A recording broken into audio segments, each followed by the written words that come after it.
एक पुलिस वाला हवलदार एक चोर को बड़ी बुरी तरह से उछाल रहा था, मानो जैसे इसमें वजन ही ना हो, और उसे ऐसे उछाल रहा था कि जैसे हवा में किसी पत्ते को हम हवा से उछालते हैं ना। तभी बड़ा ऑफिसर कहता है कि क्यों हवलदार, आज तुमने क्या खाया है? आज तो तुम में बड़ी जान है, ना ही तो आज तुम लेट हुए हो और तुम इस व्यक्ति को इस तरह से उछाल रहे हो मानो ये किसी कहते हैं ना कि बहुत हल्की चीज से बना हुआ हो। आज तुमने क्या खाया है, मुझे जरूर बताओ। तुमने तो थोड़ी सी ही देर में इस चोर से उगलवा लिया कि इसने चोरी क्यों की, कहां पर की। अरे तुम रोज ऐसा काम करोगे तो हमारे यहाँ पर क्राइम घटकर बहुत कम हो जाएगा। और ये हवलदार कुछ भी नहीं बोलता है। उसके बाद दोस्तों ये हवलदार उस पुलिस स्टेशन से या पुलिस चौकी से गायब हो जाता है और बड़ा ऑफिसर थोड़ा सा परेशान हो जाता है। तभी ये हवलदार दोबारा घूमकर वापस आता है और कहता है कि साहब, मैं आज नौकरी छोड़ना चाहता हूं और आप हमेशा मुझे डांट लगाते हैं कि तुम लेट आते हो। भैया आज तो मैं पूरे दिन लेट हो गया हूं, तो सर आप मुझे नौकरी से निकाल सकते हैं।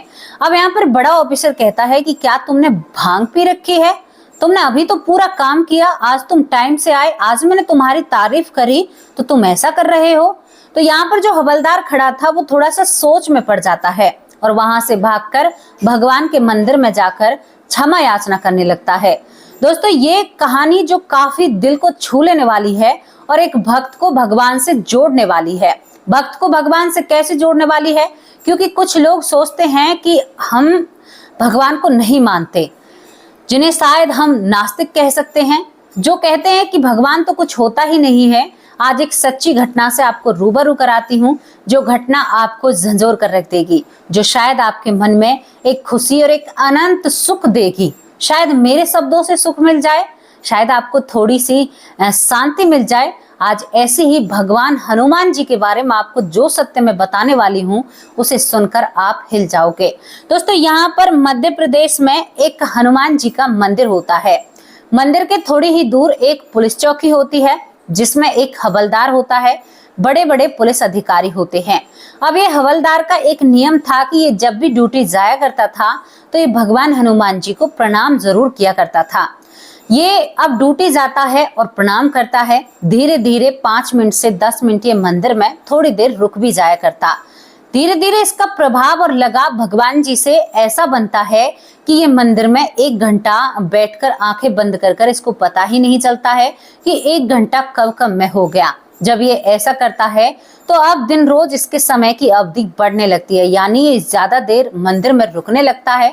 अब इसको जब ये पुलिस चौकी जाता है तो वहां पर इसको डांट लगने लगती है कि भाई तुम लेट आते हो, अपने काम को तुम ईमानदारी से नहीं कर रहे हो, अगर तुमने ऐसा किया तो फिर देख लेना हम तुम्हारे ऊपर कानूनी कार्रवाई करेंगे। अब ये हवलदार आकर यहाँ पर हनुमान जी से कहते हैं कि भाई मैं तुमसे बहुत ज्यादा मेरा लगाव है, लेकिन मेरी नौकरी पर बात बन रही है। अब ये थोड़ी सी कोशिश करते हैं, लेकिन जैसे ही हनुमान जी के मंदिर में उनके सामने जाते हैं तो नतमस्तक हो जाते हैं, आंखें बंद होने लगती हैं। अब 2-2 घंटे लगने लगते हैं। बड़े साहब इसको बहुत डांटते हैं कि तुम क्या करना चाहते हो, तुम सही से रहते हो या नहीं रहते, वरना मैं तुम्हें नौकरी से निकाल दूंगा। अब यहाँ पर यही सब कुछ चलता रहता है और धीरे धीरे इन बातों को करीबन 1 साल निकल जाता है।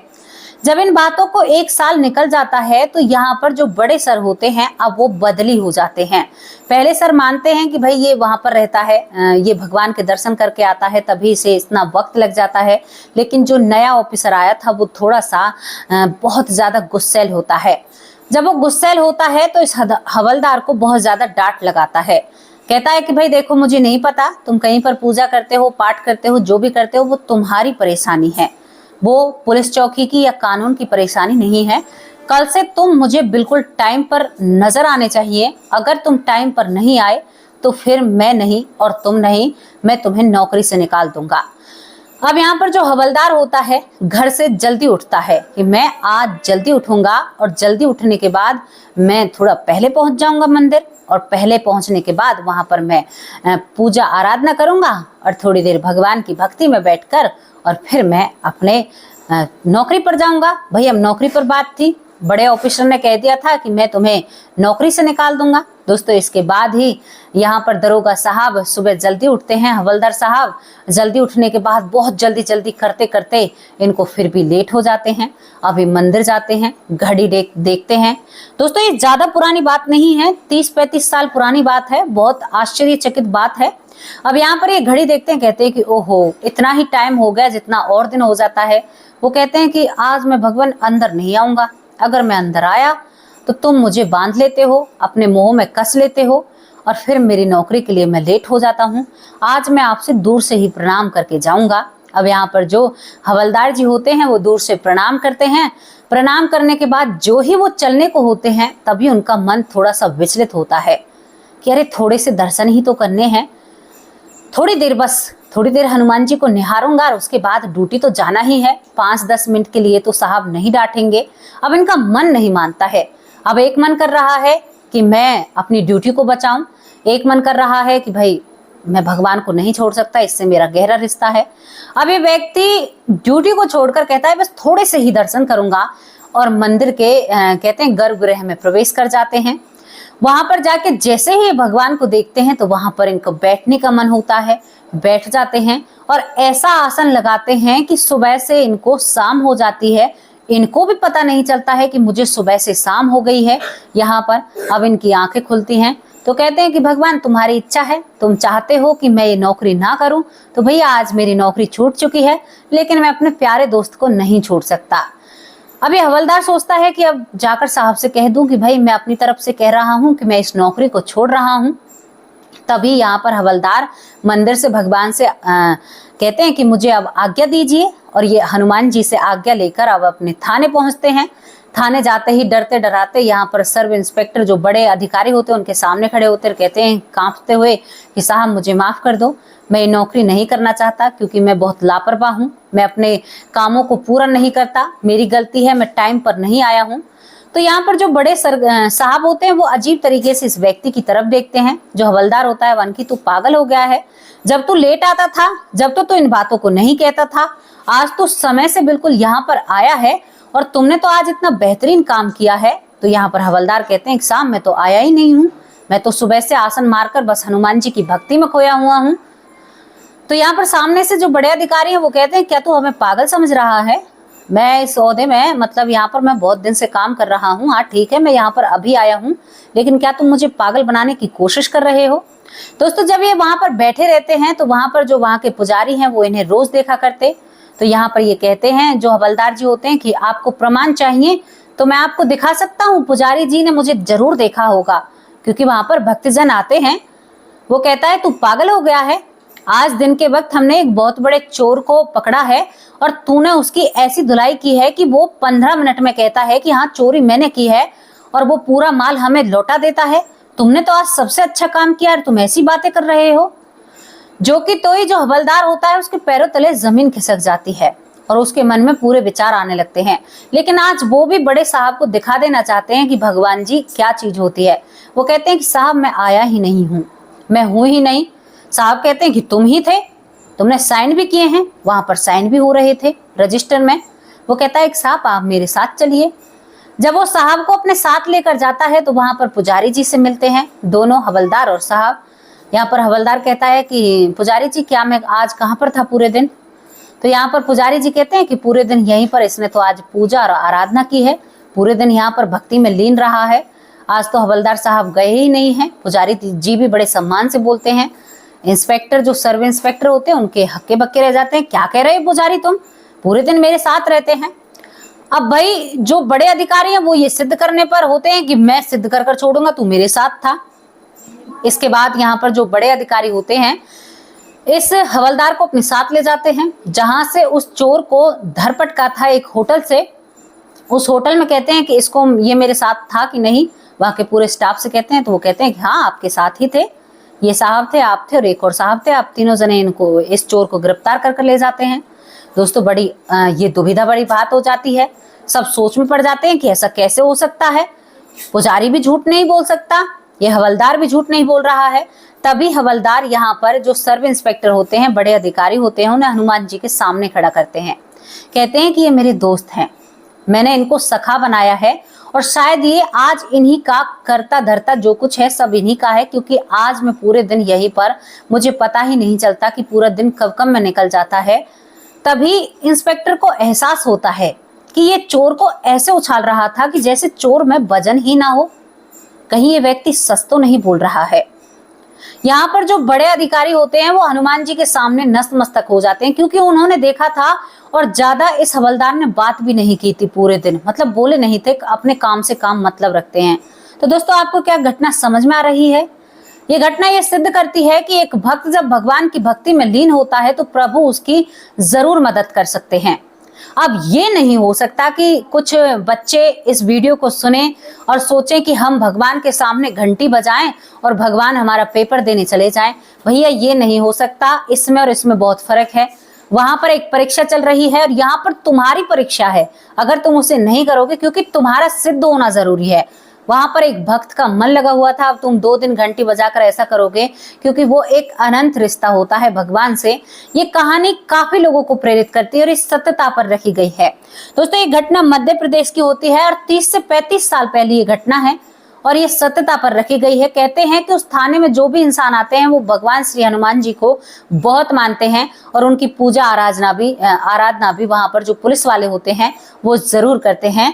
और वहां पर कहते हैं कि सबकी श्रद्धा, और इसके बाद जो हवलदार होता है भगवान की पूजा भी, हनुमान जी का दर्शन भी करना और उनका रूप भी देखना और अपना काम भी बखूबी निभाते हैं।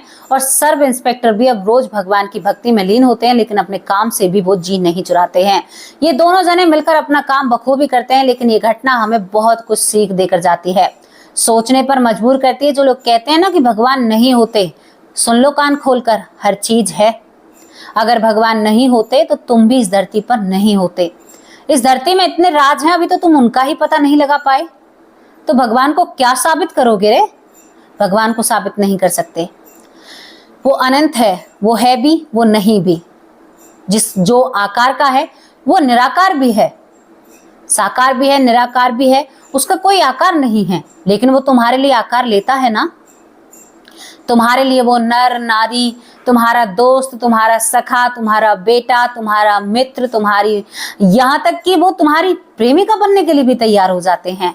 वो इतने दयालु हैं, लेकिन तुम्हें दुख से बाहर निकालेंगे। लेकिन इंसान पापी दोबारा उस दुख में जाने की कोशिश करता है, भगवान से हाथ छुड़ाने की। जैसे एक बच्चा है ना, खेलने के लिए, रेत में लौटने के लिए, और लोग मतलब माँ को परेशान करने के लिए हाथ छुड़ाता है, और गंदी चीजों को करने के लिए माँ से, पिता से हाथ छुड़ाता है। उसी तरह से एक आत्मा भगवान से अपना हाथ छुड़ाती है। मोह माया ऐसी चीजों में फंसती है, उधर उधर भागती है और हाथ छुड़ाने की कोशिश करती है। सोचिए, हनुमान जी खुद नौकरी करने आते हैं, कितनी बड़ी बात है। सच में ही प्रणाम करती हूँ। वह जय श्री राम, भगवान के नाम सच में ही अनंत, और इतना सुख मिलता है मुझे सुनाने में। तो मैं सोचती हूँ कि आपको सुनने में सुख मिलता है, इस बात के बारे में भी मुझे जरूर बताना। और जो तुम भगवान से जी चुरा रहे हो ना, भगवान से अपना हाथ छुड़ा रहे हो, सोच लो, तुम ध्यान कर लो। जिस तरह से एक माँ डांट धमका लगाकर तुम्हें सही राह पर लाकर खड़ा करती है ना, उसी तरह से हमारे परम पिता भगवान भी बहुत कोशिश करते हैं हमें सही राह पर लाने की। लेकिन कुछ ढीठ बच्चे होते हैं ना, उसी तरह से कुछ ढीठ आत्माएं होती हैं।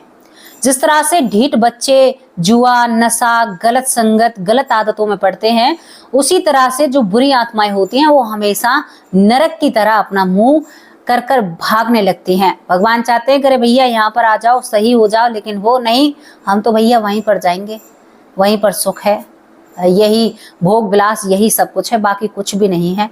अरे हमने भोग ही नहीं किया, विलास ही नहीं किया, तरह तरह की चीजें नहीं करी, तो फिर हमारी जिंदगी जीने का क्या फर्क है? अरे भाई, एक संत है जो शायद इस दुनिया में नहीं है, जो बहुत प्रसिद्ध है, जिन्हें ओशो कहा जाता है। वो बहुत बड़े बड़े प्रवचन देते हैं, जिन्होंने काफी सुर्खियां बटोरी, लेकिन जब उनकी जिंदगी के बारे में जानते हैं तो काफी कुछ सच सामने आता है। उन्होंने तो पूरे चीजों की थ्योरी ही बदल दी। उन्होंने कह दिया कि ऐसी चीज ऐसे नहीं है, ऐसी चीज ऐसे नहीं है। क्यों नहीं है भाई? सब कुछ है। भगवान नहीं होते, अगर भगवान नहीं होते तो फिर ये जीव बोलते क्यों नहीं है? ये भी बोलते तुम्हारी तरह। कर लो इन्हें, अपनी मृत्यु को बस में कर लो, अपने जन्म को बस में कर लो, नहीं होगा, कितनी भी कोशिश कर लेना। चोटी से एड़ी तक की तुम ताकत लगा लो, लेकिन मृत्यु और जन्म तुम्हारे हाथ में नहीं है। डॉक्टर को हम भले भगवान कहते हैं, लेकिन डॉक्टर भी नहीं बचा सकते, नहीं बचा सकते। जब तक हमारी मृत्यु है वो आनी है, 100% आनी है। और जन्म होना है, चाहे मेघ है, आंधी है, तूफान है, चाहे माँ मरे चाहे पिता मरे, लेकिन बच्चा पैदा होगा। और वो पैदा नहीं होना है तो नहीं होगा।